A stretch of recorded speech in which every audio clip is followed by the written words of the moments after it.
পারবে। সেই জন্য করে তোমাদের এই সিরিজটা চালু করা হয়েছে, যে কোনো প্রকার পাঁচটা অন্তত করে পরীক্ষাটা দিতে পারবে বলে। তাও যদি সেই কাজটা না করো, 1 ঘন্টা আগে সবাই এসেছো, সেই 3টে থেকে এসে বসে আছো সব, 1 ঘন্টা সময়টা ওখানে বেকার বেকার গজমালা করে করে কাটাচ্ছ তোমরা। এতগুলো ঘর পড়ে আছে, যে কোনো একটা ঘরে করিয়ে আগের ডেটে তোমার পাইচিত্রটা করা হয়েছে, সেই পাইচিত্রে একটা অঙ্ক আমরা করি, তা না করে ইচ্ছা মতো যত রাজ্যের গল্প। বাড়ি থাকলেও পড়াশোনা করবে না, ফের এখানে যদি পড়াশোনার সময় নষ্ট করো তাহলে কি করে তোমাদের পার করাবে? কেউ পার করাবে?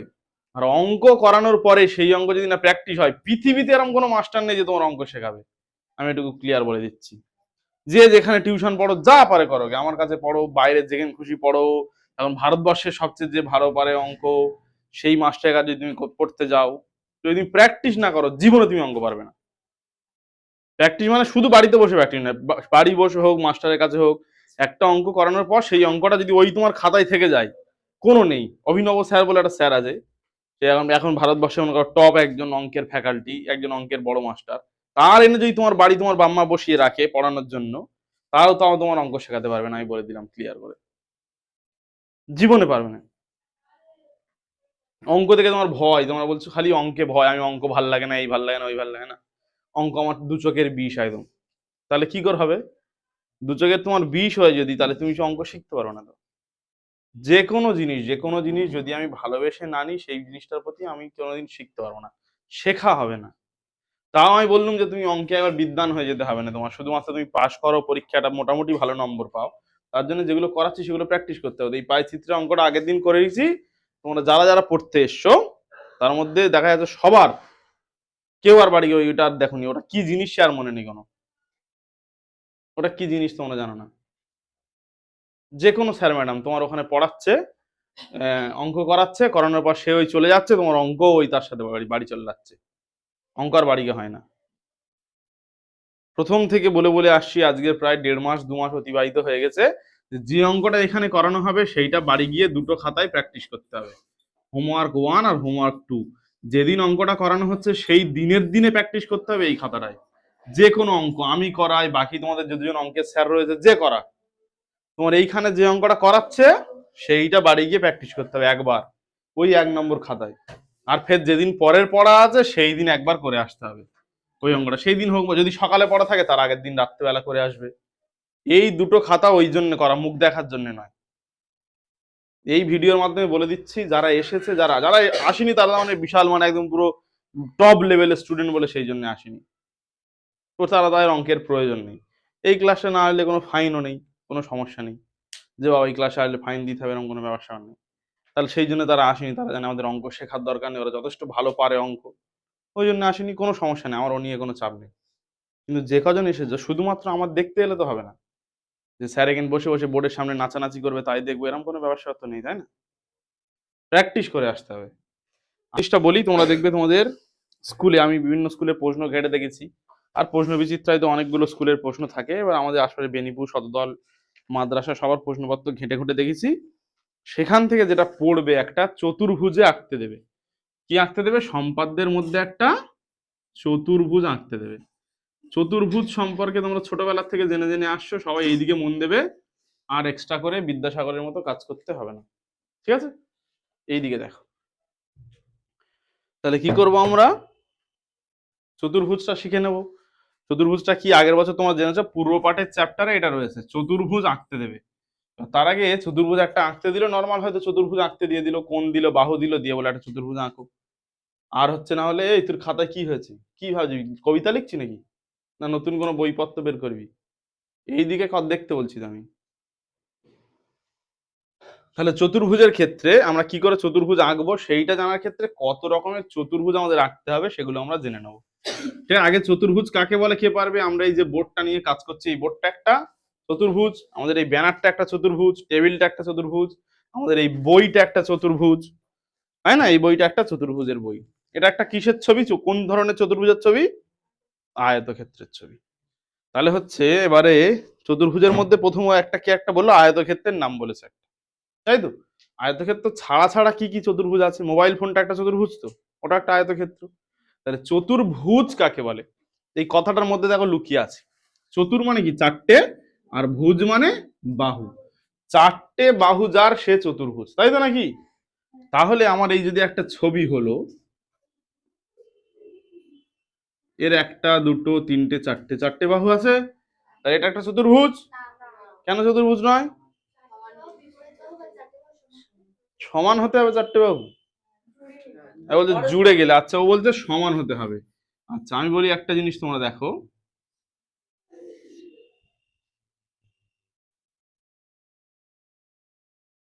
এটা কি চতুর্ভুজ নয়? চারটে বাহু সমান, কেউ কারোর সাথে সমান, বাইরে একটা চতুর্ভুজ মনে করো। দেখো সব কটা বাহুর আলাদা আলাদা মাপ, তাহলে কি চতুর্ভুজ নয়? তাহলে চতুর্ভুজ হওয়ার জন্য চারটে বাহু সমান হতে হবে নাকি? ভালো করে দেখ, কি বললাম, চতুর্ভুজ হতে গেলে এরা বলছে কি চারটে বাহু সমান হতে হবে, ওরকম কোনো ব্যবসা কিচ্ছু নেই। এইটা কি চারটে বাহু সমান, এইটা আর এইটা শুধু জাস্ট সমান, আরে এরা দুজন সমান, ওরকম কোনো ব্যবসা কিচ্ছু নেই। প্রথম যদি চতুর্ভুজ কাকে বলে, চারটে বাহু দ্বারা সীমাবদ্ধ হতে হবে, সীমানাটা বদ্ধ হতে হবে। আর সমতলিক ক্ষেত্র বা জ্যামিতিক চিত্রকে আমরা চতুর্ভুজ বলি। দেখো প্রত্যেকটা সীমাবদ্ধ আছে, ওই জন্য এটাকে আমরা চতুর্ভুজ বলতে পারছি। চারটে বাহু আছে আর সীমাবদ্ধ হচ্ছে, তাহলে চতুর্ভুজ হয়ে যাচ্ছে। ক্লিয়ার হলো? সবাই বুঝতে পারছো না পারোনি? কার সমস্যা আছে বলো? তাহলে চতুর্ভুজ আমরা কাকে বলবো? চারটি বাহু দ্বারা সীমাবদ্ধ যে সমতলিক চিত্র, সেটাকে আমরা চতুর্ভুজ বলবো। বুঝতে পারছো? সবার ক্লিয়ার হয়েছে তো? কারোর সমস্যা থাকলে মন খুলে বলো একদম। তাই চারটে বাহু দ্বারা সীমাবদ্ধ সমতলিক ক্ষেত্রকে আমরা বা চিত্রকে আমরা বলছি চতুর্ভুজ। ঠিক আছে? আচ্ছা এবার চতুর্ভুজের অনেকগুলো ভাগ রয়েছে, সেইগুলো এক এক করে আমরা জেনে নিই। এই যে চতুর্ভুজটা আমরা এতক্ষণ কাজ করছি, এই চতুর্ভুজটা দেখো, এই বাহুটা আর এই বাহুটা সমান, এটা 4 ফুট, এটা 4 ফুট, এটা 3 ফুট, এটা 3 ফুট। তাহলে এর বিপরীত বাহু এটা, আর এর বিপরীত বাহু এটা। বিপরীত কথার অর্থ কি? উল্টো, উল্টো বাহু। দেখো ভালো করে ভেবে দেখো, উল্টো বাহু না? এর উল্টো এটা, এর উল্টো এটা, তাহলে এর উল্টো এটা নয়? একই ব্যাপার, ওগুলো সব একই ব্যাপার।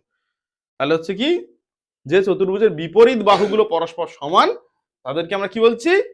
আয়তক্ষেত্র বলছি।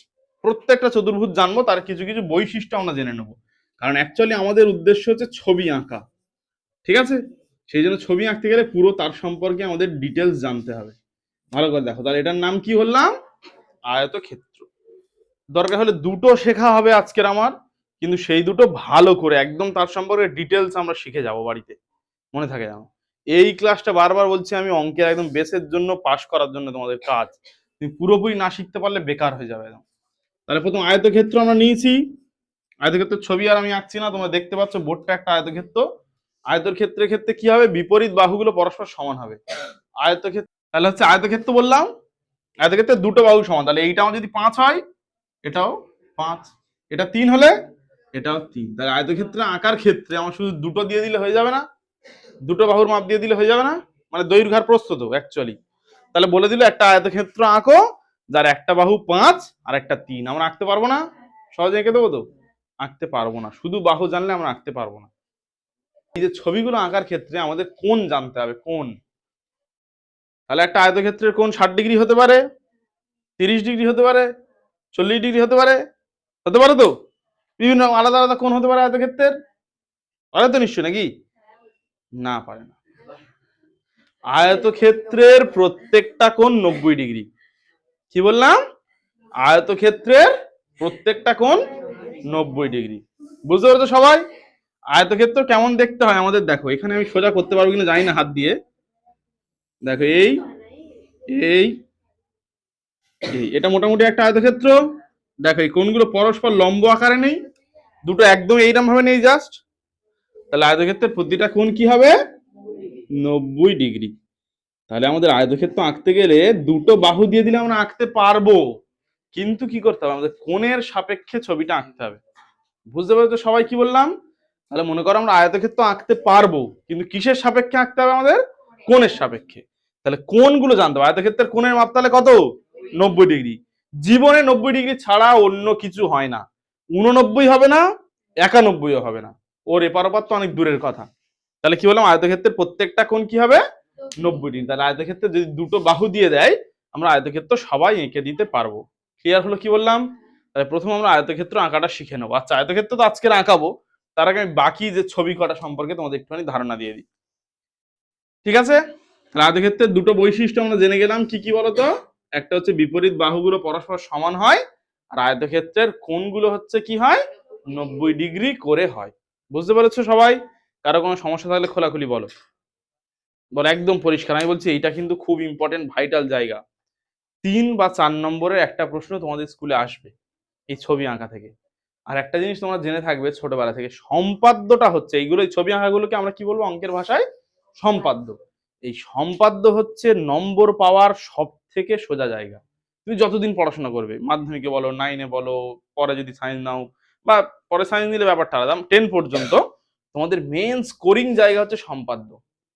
তুমি সবসময় দেখবে যে অঙ্ক পারে না সে অন্তত পক্ষে সম্পাদ্যটা পারে।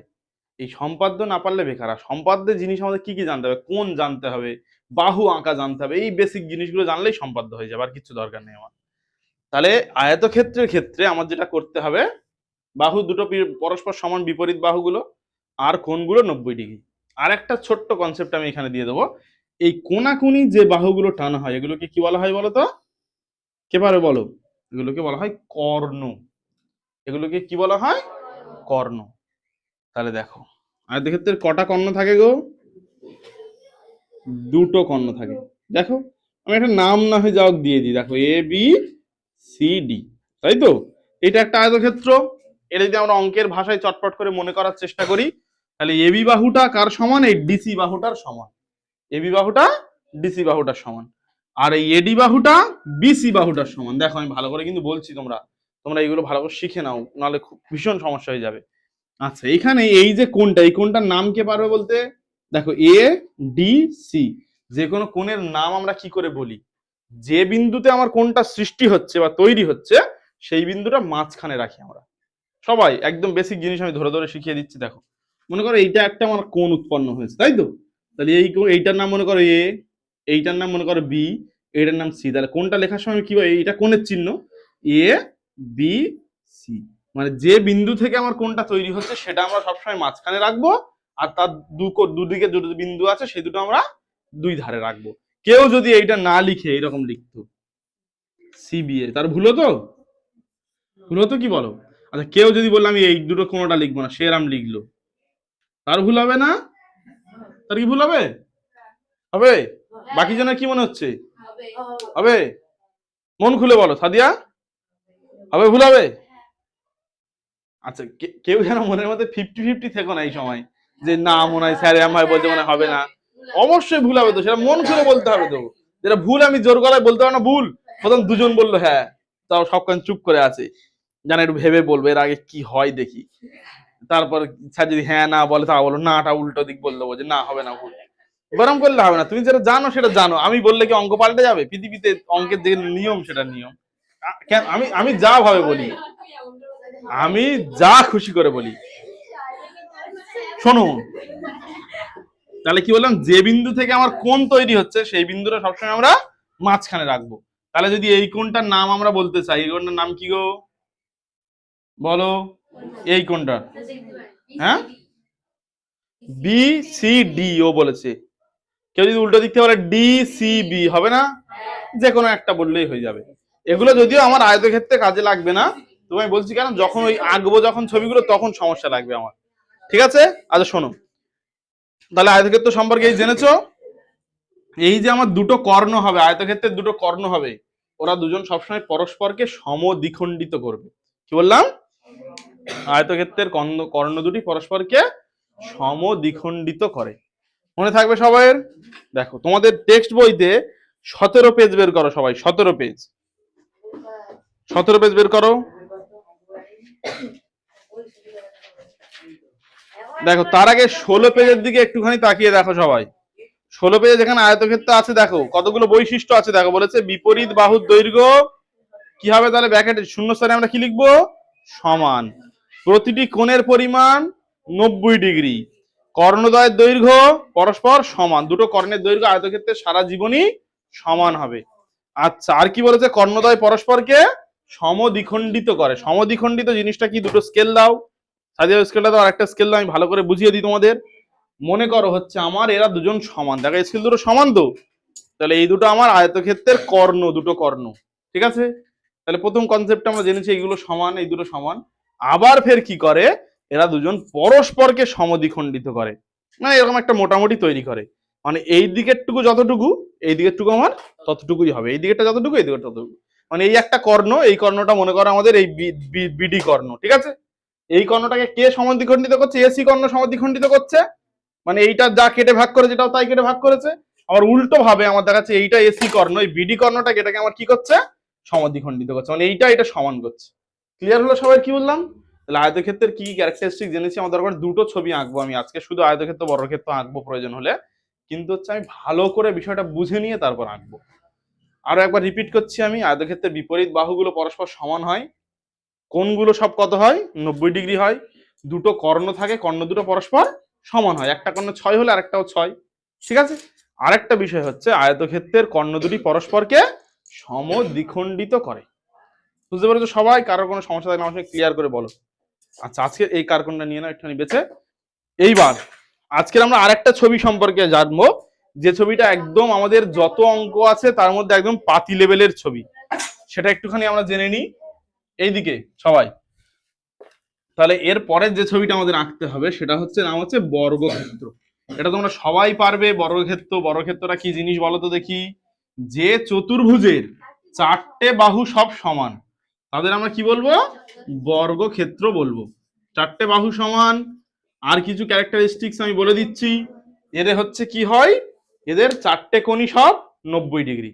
বর্গক্ষেত্র এবং আয়তক্ষেত্রের এই দুটো ছবির চারটে কোণ সব 90 ডিগ্রি হবে।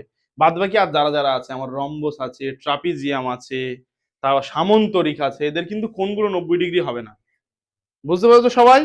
শুধুমাত্র কি বর্গক্ষেত্র আর আয়তক্ষেত্রের কোণগুলো সব কি হবে? 90 ডিগ্রি হবে। আর বর্গক্ষেত্রের ক্ষেত্রে কি বললাম? চারটে বাহু সব সমান হবে, একটা 4 হলে সব কটা 4, একটা 5 হলে সব কটা 5, ঠিক আছে। আর এর কর্ণ দুটো পরস্পর অবশ্যই সমান হবে। বর্গক্ষেত্রের কর্ণগুলো পরস্পর সমান, আর কর্ণ দুটি পরস্পরকে সমদ্বিখণ্ডিত করে। বুঝতে পেরেছো কি বললাম? দেখো আমাদের 16 পেজে কি কি দেওয়া রয়েছে। বলছে সকল বাহুর দৈর্ঘ্য সমান, সকল কোণের পরিমাপ কি হবে? 90 ডিগ্রি, কর্ণদ্বয়ের দৈর্ঘ্য পরস্পর সমান। আর একটা জিনিস এখানে উল্লেখ করে দিয়েছে, বলেছে কর্ণদ্বয় পরস্পরকে ড্যাশ ড্যাশ করে। এইটা তোমাদের বলবো বলে আমি বলছি।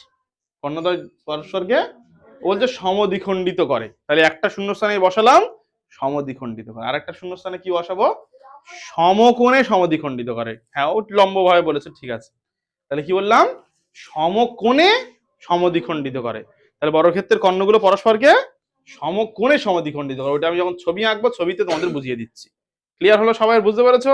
আচ্ছা, এই যে ছবিগুলো আঁকতে গেলে আমার মেন কি কি লাগবে, যারা যারা এখনো পর্যন্ত পারো না তারা এগুলো শিখে নাও আগে। সরল রেখাংশ আঁকা লাগবে। কি লাগবে? সরল রেখাংশ আঁকা। আর কোণ আঁকা লাগবে। কোণ, কোণ আঁকতে পারলে হয়ে যাবে আমাদের কাজ। সরল রেখাংশ অঙ্কন আর কোণ অঙ্কন, এই দুটো জিনিস জানলে তুমি কিন্তু আয়তক্ষেত্র বর্গক্ষেত্র ইজি ভাবে জেনে যাবে। ক্লিয়ার হলো সবাই? দেখো সবাই সবাই সরল রেখাংশ আঁকতে পারো নিশ্চয়ই? না পারলে না, শিখে নেবো। পৃথিবীতে শেখা জানে এমন কোনো জিনিস আছে কি? তাহলে প্রথম আমরা কাজ দিচ্ছি 5.6 সেমি, 3.2 সেমি, এই দুটোই থাক। আর কোণ আমি দিচ্ছি 68 ডিগ্রি একটা কোণ আঁকো, আর চাঁদার সাহায্য ছাড়া 90 ডিগ্রি একটা কোণ আঁকো। কি বললাম? চাঁদার সাহায্য ছাড়া 90 ডিগ্রি কোণ আঁকো, আর 68 ডিগ্রি কোণটা এমনি চাঁদার সাহায্যেই আঁকো। চাঁদার সাহায্য ছাড়া অনেকগুলো কোণ আঁকা যায়, যেগুলো আমি এক্ষুনি বসে নিচে বসে দেখিয়ে দেবো। আগে তোমরা কে কে কি পারো ততক্ষণ করে না, আমি তখন ফোনটা সেট আপ করে নিই। হ্যাঁ, আচ্ছা শোনো, আজকে যেটা আমরা শিখবো যে দুটো জিনিস, সেই দুটো জিনিস কি হচ্ছে? আয়তক্ষেত্র আর বর্গক্ষেত্র শিখবো। এই আয়তক্ষেত্র আর বর্গক্ষেত্র শেখার ক্ষেত্রে যেটা করতে হবে আমাদের, সেটা হচ্ছে প্রথমে আমরা বলেছি যে কোণ আঁকা আর বাহু আঁকাটা শিখে নেবো আমরা। তোমরা জানি, আশা করছি সবাই আগে শিখে এসছো কোণ আঁকা বাহু। সেন্টিমিটার স্কেলটা আমরা দেখে নিলাম। দেখো এখানে 0, 1, 2, 3, 4, 5 এই করে করে আমার 15 পর্যন্ত আছে। তোমরা বড় স্কেলে দেখবে আরো অনেক বেশি পর্যন্ত আছে। আমাদের এইটুকু হলে মোটামুটি কাজ চলে যায় আমাদের। তাহলে যদি এখানে আমরা মনে করো আমার শুধু 4 আঁকতে বলে, তাহলে আমি 4-এ টিক মারবো, মেরে এইখানে আর এই শূন্যতে। অনেক ছেলে মেয়েদের আমি দেখেছি ভুল করে একদম কোণ থেকে আঁকে, ওই হাত থেকে নয়, আমার করতে শুরু হচ্ছে এই 0 থেকে আর এই 4 থেকে। অঙ্ক করার ক্ষেত্রে সবসময় প্রথমে আমি চাই সময় বিন্দু দিয়ে নেবে। অনেকে কি করে, তোমরা দীর্ঘদিন প্র্যাকটিস করা বা ডাইরেক্ট এঁকে সেই পর্যন্ত চলে যাবে, ওইটা না করে তোমরা আমার যতটুকু দরকার সেইটুকু এরকম বিন্দু দিয়ে নেবে। আর জ্যামিতি দেখতে হয় কেমন ভাবে, এই দূর চোখে দেখলে ভুল হয়, এরকম সোজা করে চোখটা সামনে নিয়ে গেছে দেখতে হয়, ওটাকে লম্বন ভুল বলা হয় দূর থেকে দেখলে। ঠিক আছে, তাহলে তোমরা এইখান থেকে এইটা নিয়ে মনে করো আমার 4 সেমি একটা আঁকবো, তাহলে এখানে শেষ করে দিলাম, তাহলে এইটা হয়ে গেল আমার কত 4 সেমি। ক্লিয়ার হলো সবাই?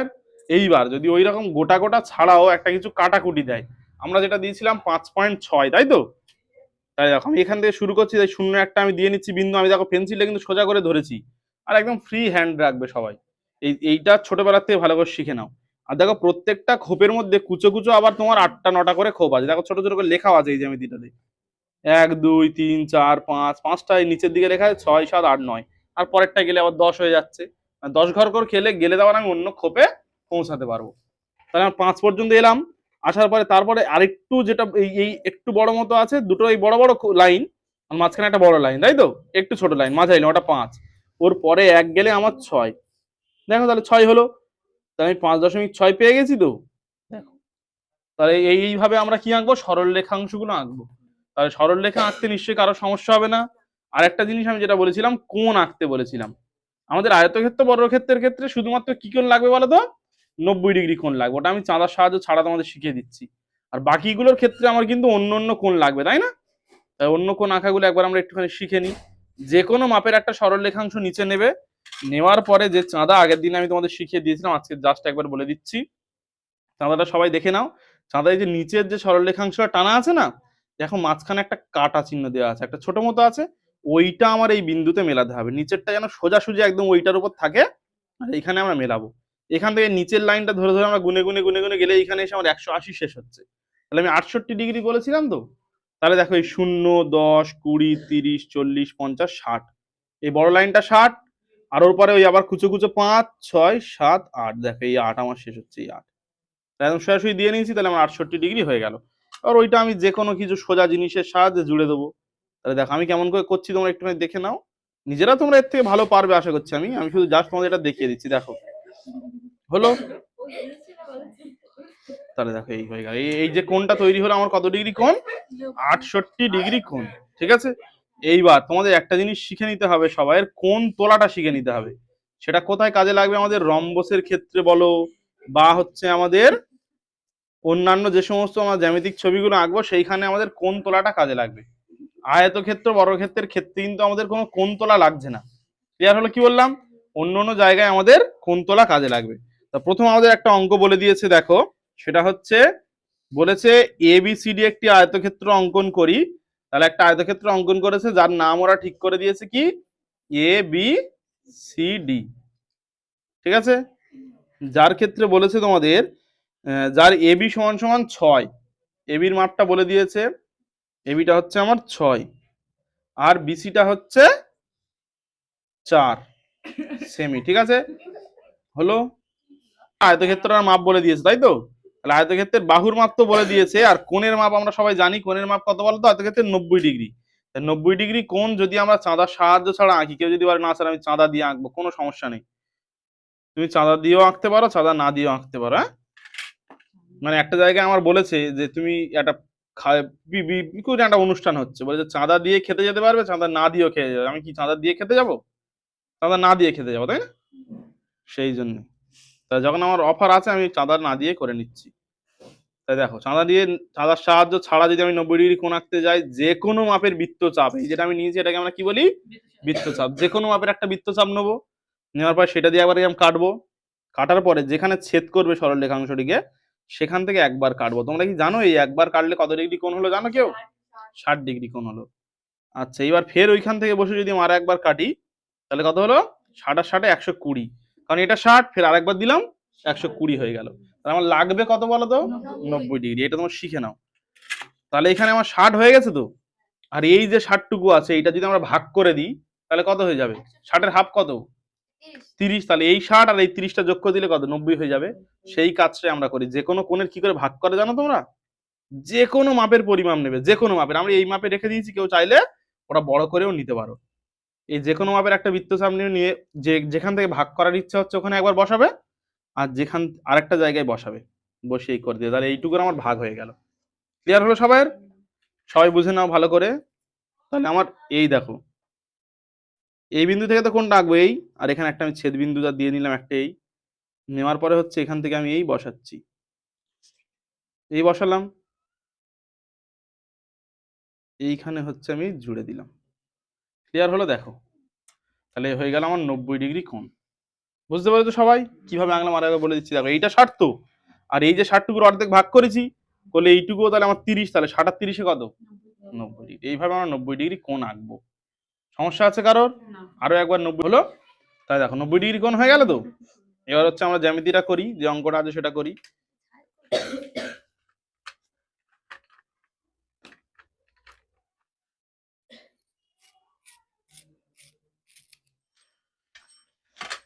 কি বলেছে আমাদের প্রথমে?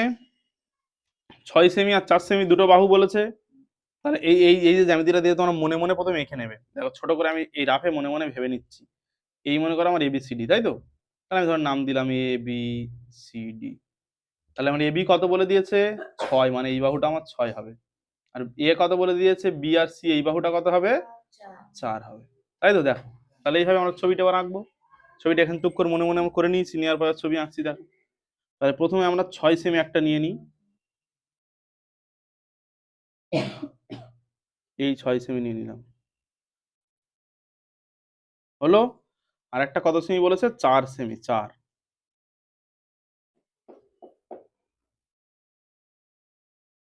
দেখো হয়েছে, 4 সেমি দিয়ে দিয়েছে। এইবার আমরা ছবিটা এখানে আঁকবো। ছবিটা আঁকার জন্য আমরা কি করব দেখো, প্রথম একটা বড় দেখে আমার যে কোনো মাপের একটা সরলরেখা নিয়ে নেবো, নিয়ে নিলাম। তাহলে আমার এই উপরেরটা যদি 6 হয়, নিচেরটা কত হবে গো? 6 আয়তক্ষেত্র, 6 হবে। নিচেরটার সাপেক্ষে আমরা ছবিটা নিশ্চয়ই আঁকবো। নামকরণ গুলো পরে করে দেবো, দিলে হয়ে যাবে। দেখো এই 6 সেমি মাপটা আমি এখান থেকে তুলে নিচ্ছি। এবারে কেউ ডাইরেক্ট এখানে বসিয়ে আঁকবে না, সব কি করবে, ওইখানে তুলে নেবে, ওখান থেকে তুলে নেবে। তাহলে এই বিন্দু থেকে আমরা তুলছি, তাহলে এই আমার নিয়ে নিলাম 6 সেমি। এই মাপটা কত? 6 সেমি। তাহলে একটা বাহু আমরা অলরেডি পেয়ে গেছি। এইবার আমাদের কি করতে হবে? কোণটা বের করে নিতে হবে।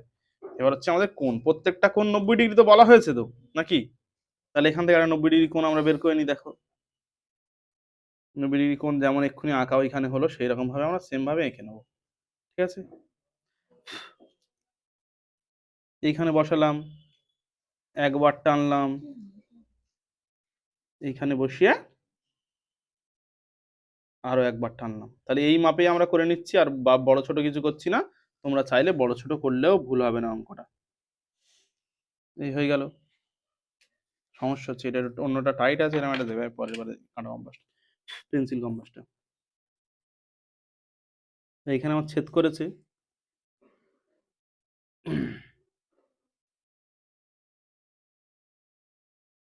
তো এটা আমরা একটু বড় মতো করে টেনে নিলাম। ঠিক আছে, নিচের দিকটা বেরিয়ে গেছে, ওটা মুছে দিই আমি একটু।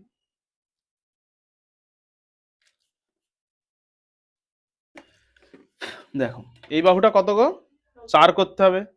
এই বাহুটা 4 করতে হবে। এটা আমার 6 বেরিয়ে গেছে তো, তাই এই বাহুটা আমার 4 নিতে হবে তো, ওই দিকের বাহুটা। তাহলে 4 সেমি মাপটা এবারে অনেক এখান থেকে নিয়ে নিই,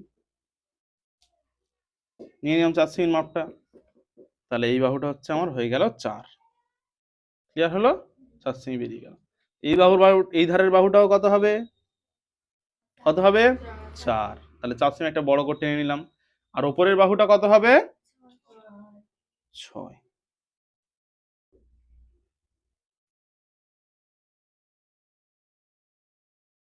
ব্যাস হয়ে গেল আমার আয়তক্ষেত্র। এইটুকু, এই যদি আয়তক্ষেত্র পড়ে, এইটা লিখে মানে এঁকে দিয়ে আসতে পারলে তোমার হয়ে যাবে হচ্ছে পুরোপুরি নম্বর। 3 অথবা 4, অনেক নম্বর তো, তাই না? 3-4 নম্বর মানে অঙ্কে 3-4 নম্বর পাওয়াটা তো ভীষণ কষ্টের বিষয়।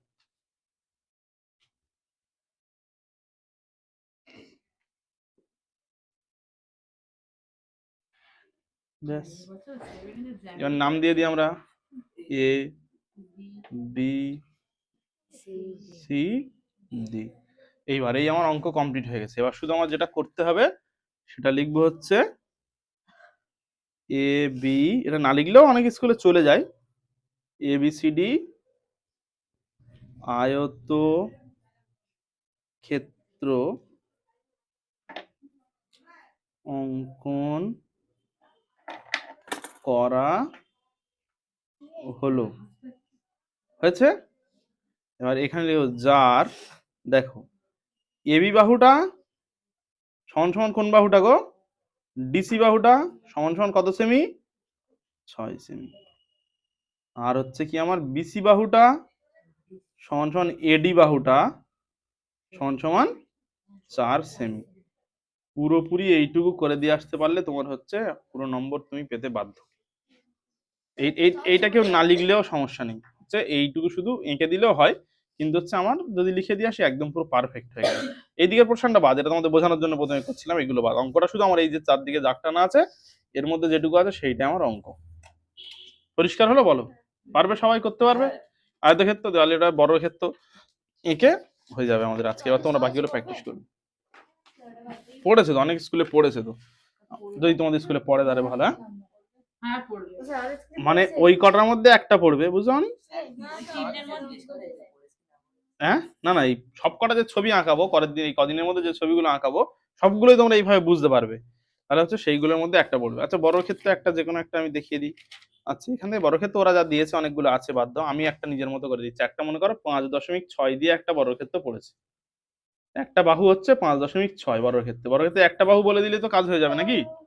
তাই দেখো এখানে 5.6 এর মাপটা আমরা নিয়ে নিচ্ছি। দেখো যেমন ভাবে আগের বার রেখেছিলাম সেম পদ্ধতিতে এই 5 আর গুনে গুনে ছোট ছোট খোপ নিলাম 6টা, হয়ে গেল 5.6 হলো। আচ্ছা, এবার আমরা এখানে যে কোনো মাপের প্রথমে একটা সরলরেখাংশ নেবো, যে কোনো মাপের একটা সরলরেখাংশ নিলাম, একটু বড় মতোই নেবো আমরা ছবিটা দেখতে ভালো লাগার জন্য।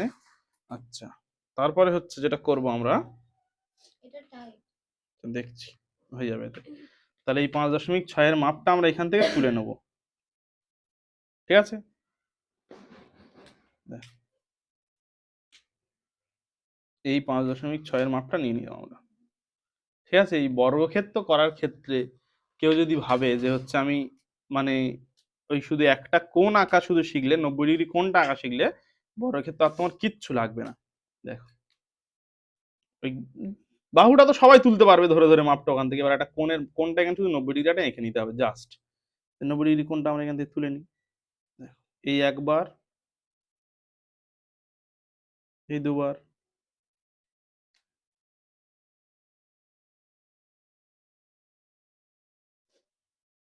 হলো। দেওয়ার পরে আমরা কি করব? ওপরেরটা কেটে নেবো, দাঁড়িটা।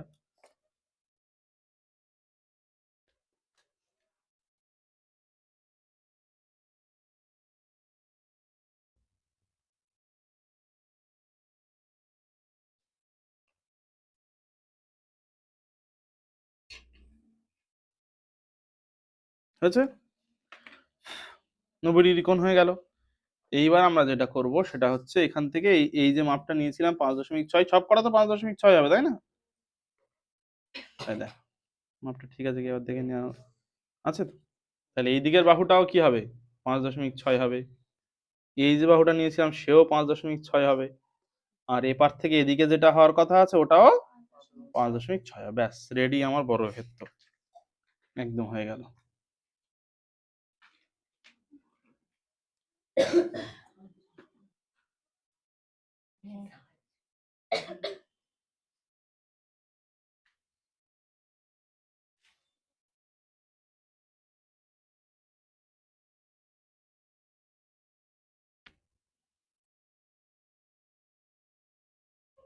ব্যাস, তাহলে আমার রেডি বর্গক্ষেত্র। এরা কি ওরা যা নাম দেবে আমি সেইভাবে নাম দিয়ে দেবো, আমি এবিসিডি দিয়ে দিচ্ছি। আর যদি পরিণবিচিত্রায় বা তোমাদের প্রশ্নে কিছু উল্লেখ থাকে তোমরা সেইভাবে করবে, তাহলে হয়ে গেল। একইভাবে আমরা লিখে নেব যে হচ্ছে কি লিখবো, এবিসিডি একটি, বা এবিসিডি একটি না লিখলেও হবে, বর্গক্ষেত্র অঙ্কন করা হলো, কমা দিয়ে যার এবি সমান সমান বিসি সমান সমান সিডি সমান সমান সিএ বাই এসি সমান সমান কত? 5.6 সেমি। ব্যাস এই হয়ে গেল, পুরো আমার অঙ্কটা হয়ে গেল, ঠিক আছে? আচ্ছা, আজকের আর অন্য কিছু করাবো না, এই দুটোই শুধু তোমরা করবে। তার আগে আমি একটা জিনিস একটুখানি শুধু তোমাদের শিখিয়ে দিচ্ছি, মানে পরের দিনে যাতে রম্বস টম্বস করার সময় কোনো সমস্যা না হয়। সেটা হচ্ছে কোণ কিভাবে তোলে। বাহু তোলা তো তোমরা সবাই শিখে গেলে, যে কোনো কোণ কিভাবে তুলতে হবে এটা তোমরা শিখে নাও, ঠিক আছে, মনে করো এই একটা কোনো মাপের কোণ, প্রথম সেই কোণটা ধরো তুমি চাঁদা দিয়ে লিখে নিলে, চাঁদা দিয়ে এখানে এঁকে নিলে, নেওয়ার পর সেই কোণটা তুমি অন্য জায়গায় কি করে তুলবে, ধরো এই কোণটা আমার এখানে তোলার প্রয়োজন আছে, এখানে একটা ছবি আঁকার জন্য এই কোণটা আমার তোলার প্রয়োজন, ঠিক আছে, সেই কোণটা কি করে তুলবো আমরা দেখো।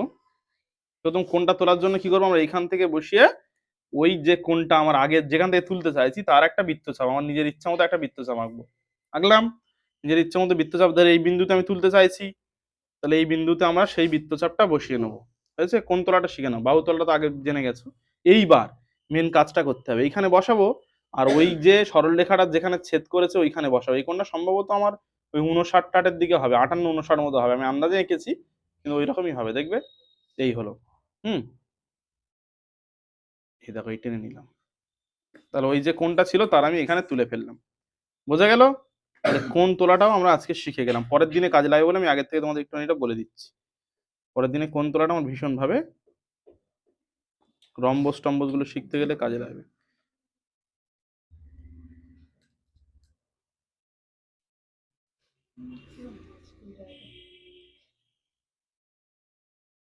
তাহলে হয়ে গেল আমার কোণ তোলা দেখো। আচ্ছা আমি বলছিলাম আন্দাজে 58-58 হবে, দেখি আমি মেপে দিই কত হচ্ছে, নয় 56 হয়েছে, 56 হয়েছে, এই ঠিক আছে হলো। এই কোণটা কত হয়েছিল, 90 হয়েছিল, দেখো এই দেখো 90 কোণ হয়েছে, মিলিয়ে দেখে না, বোঝা গেল। তাহলে এই হচ্ছে আমাদের কাজ। তাহলে তোমাদের তো স্মার্ট স্টুডেন্টসরা এই ক্লাসটা খুব মন দিয়ে করার জন্য সবাইকে অসংখ্য ধন্যবাদ। ভিডিওটা যদি তোমার ভালো লেগে থাকে অনেক অনেক বেশি করে শেয়ার করে দাও, লাইক করো, কমেন্ট করো, আর বন্ধু বান্ধবীদের মধ্যে বেশি বেশি করে আমাদের ভিডিও এবং চ্যানেলের লিঙ্কটা পাঠাতে হবে। কারণ কি, আমরা চাইছি স্মার্ট টিউটোরিয়াল হাব পরিবারটাকে অনেক অনেক বড় করার জন্য। তুমি এই পরিবারের অত্যন্ত একটা গুরুত্বপূর্ণ সদস্য, তোমারও কিন্তু দায়িত্ব আমাদের পরিবারটাকে সবার কাছে পৌঁছে দেওয়ার জন্য। সবাই ভালো থাকবে, সুস্থ থাকবে, নিজের খেয়াল রাখবে আর পড়াশোনা করবে, ঠিক আছে? Thank you.